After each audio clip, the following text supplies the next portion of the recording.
Hola, bienvenidos nuevamente a Mathematical Thinking. Continuamos con nuestro curso de lógica proposicional y en esta oportunidad vamos a hablar de lenguajes de primer orden o lógica de los cuantificadores. Vamos entonces a analizar el siguiente argumento. Todo número natural terminado en 0 es divisible por 2.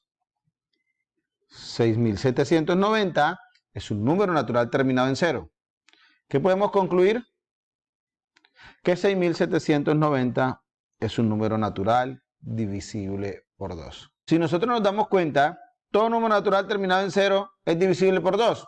Uno diría, verdadero. 6.790 es un número terminado en 0. Claro que sí. 6.790 es divisible por 2. Claro que sí. Entonces, si nosotros nos damos cuenta, de acuerdo a lo que hemos aprendido en la deducción proposicional, de verdades se deducen verdades. Ahora bien, ¿podemos demostrarlo utilizando el lenguaje de la lógica proposicional? Esa es la pregunta. ¿Es posible demostrar esto a partir del lenguaje de la lógica proposicional? Ya nos dimos cuenta que sí es posible deducirlo, ¿no? Todo número natural terminado en 0 es divisible por 2, 6.790 termina en 0, entonces 6.790 es divisible por 2. O todos los políticos son mentirosos, Juan es político, por tanto Juan es mentiroso. Es decir, ¿cómo podemos nosotros demostrar que la conclusión se deriva de las premisas utilizando reglas de inferencia? Entonces veamos. Si llamamos P, todo número natural terminado en 0 es divisible por 2, y llamamos Q, 6.790 es un número natural terminado en 0, y llamamos R, 6.790 es divisible por 2, entonces lo que nosotros tenemos es premisa número 1, P, premisa número 2, Q, conclusión R. Si nos damos cuenta, a partir de las proposiciones P y Q, no podemos deducir una proposición R utilizando reglas de inferencia. Es más, no podemos tampoco demostrar que P y Q, entonces R, es una tautología.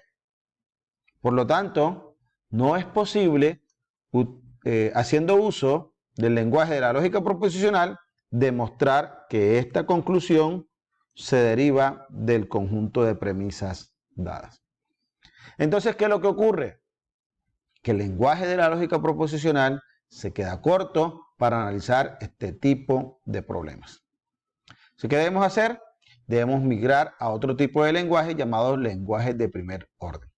Entonces vamos a un momentito a darnos un paseíto por la teoría de conjuntos. Para ello vamos a recordar unas cuantas cosas básicas. Por ejemplo, si yo defino el conjunto n como el conjunto de los números naturales, entonces acerca del conjunto de los números naturales yo estoy diciendo lo siguiente, que todo número natural terminado en 0 es divisible por 2. Entonces yo puedo sacar de ahí un par de subconjuntos. Vamos a llamarlo A, los naturales terminados en 0, y B, los naturales divisibles por 2. ¿Listo? Entonces yo lo que tengo es gráficamente algo como esto. Aquí están todos los naturales, aquí están todos los divisibles por 2, y aquí está A. Entonces, ¿por qué es más grande el número de los divisibles por 2 que el de los terminados en 0? Porque hay números que son divisibles por 2 que no necesariamente terminan en 0. Por ejemplo, los terminados en 2, terminados en 4, terminados en 6, terminados en 8. Por lo tanto, el conjunto B es más grande que el conjunto A. Entonces, la expresión todo número natural terminado en 0 es divisible por 2 está representada aquí, en este diagrama. ¿Qué ocurre? Que si yo tomo un elemento X aquí, en A, es decir, un número terminado en 0, ¿qué va a ocurrir? Como está dentro del conjunto B, que son los divisibles por 2, entonces va a ocurrir que él va a ser divisible por 2. Entonces lo que ocurre aquí es que si X pertenece a A, entonces X pertenece a B. Es decir, una forma de simbolizar este enunciado. Ahora bien, ¿qué pasa si yo tomo un elemento X aquí en este lugar? Miren que está en B, pero no está en A, ¿cierto? Es decir, lo que ocurre es que X pertenece a B y X no pertenece, voy a utilizar esa rayita ahí, no pertenece a A. ¿Está bien? Ok, entonces yo tengo dos elementos del lenguaje de la lógica aquí en el lenguaje de la teoría de conjuntos. ¿Sí lo ven? Que son la conjunción y la condicional. ¿Se dan cuenta? Ya con esto, yo puedo tener una idea más clara de cómo simbolizar estos enunciados. ¿Por qué razón? Porque miren, el enunciado, ser un número natural terminado en cero, me define una propiedad. Entonces vamos a escribir aquí, ser natural terminado en cero. Ser natural terminado en cero me define un conjunto. ¿A cuál? Al conjunto A. Conjunto de los números naturales terminados en cero. Y ser natural divisible por 2 me define otro conjunto. Y es el conjunto B. ¿Está bien?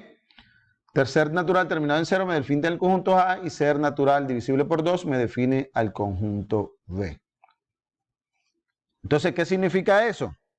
Hombre, que toda propiedad o enunciado, que también lo vamos a llamar predicado, me define un conjunto. El conjunto de los naturales terminados en cero, el conjunto de los naturales divisibles por 2. Si yo digo todo político es mentiroso, yo tengo dos conjuntos ahí, el conjunto de los políticos y el conjunto de los mentirosos. ¿Está bien? Entonces, ¿qué está ocurriendo con el número 6790? Es un elemento que está en A, porque es un número terminado en cero. Entonces lo que hago es que 6790 está aquí. ¿Qué pasa con 6790? Como está en A, entonces está en B. Entonces, 6790 está en A, implica que 6790 está en B. ¿Se dan cuenta? De ahí, de que 6790 esté en B, es que se deduce que 6790 es divisible por 2. ¿Está bien? Entonces, aquí en este lenguaje empiezan a surgir elementos que no teníamos antes en el lenguaje de la lógica proposicional. ¿Cuáles son? El concepto de variable,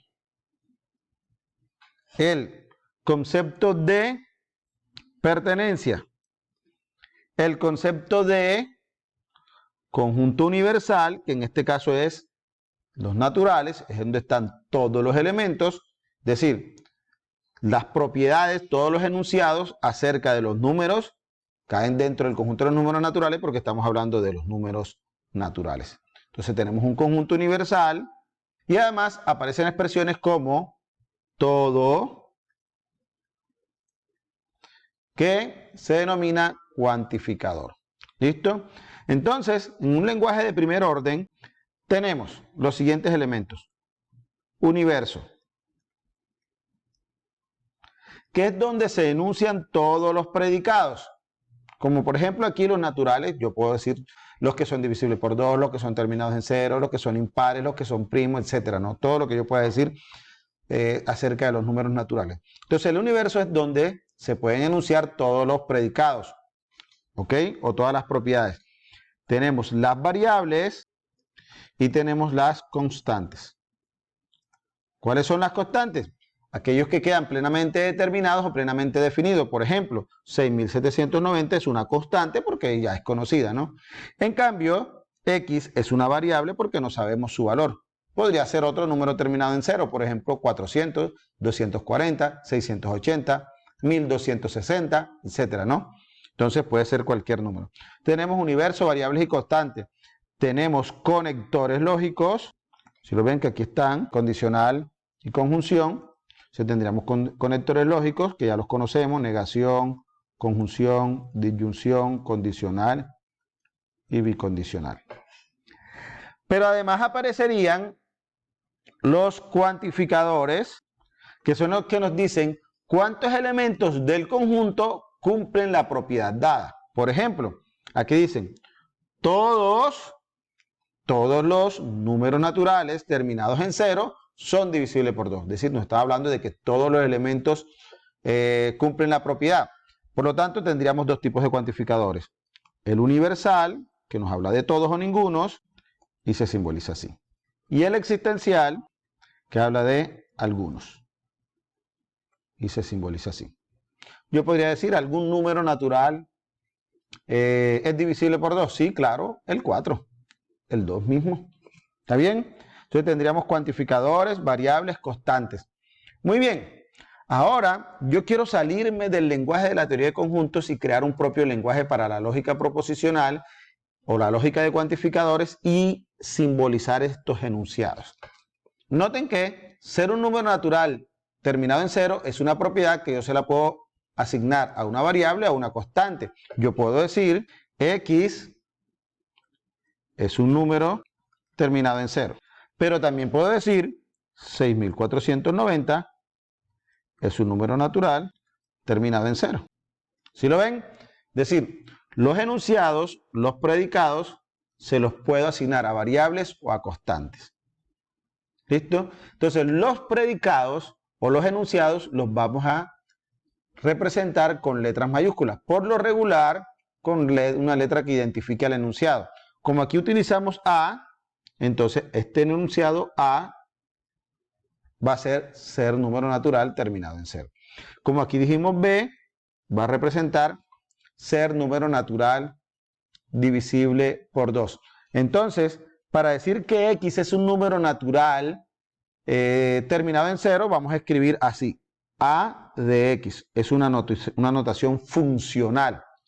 Y para decir 6490 es un número natural terminado en 0, es A de 6490. Es decir, a X lo reemplazo por 6490 porque es uno de los valores que podría tomar la variable. ¿Está bien? Entonces, ya yo tengo una forma de representar los enunciados. Ser número natural terminado en 0 es A de X. ¿Sí lo ven? 6490 es un número natural terminado en 0 es A de 6490. Qué chévere, ¿verdad? Ahora bien, aún no estamos como con la cosa completa, ¿verdad? ¿Qué nombre le vamos a dar a esto? Estos lo vamos a llamar funciones proposicionales.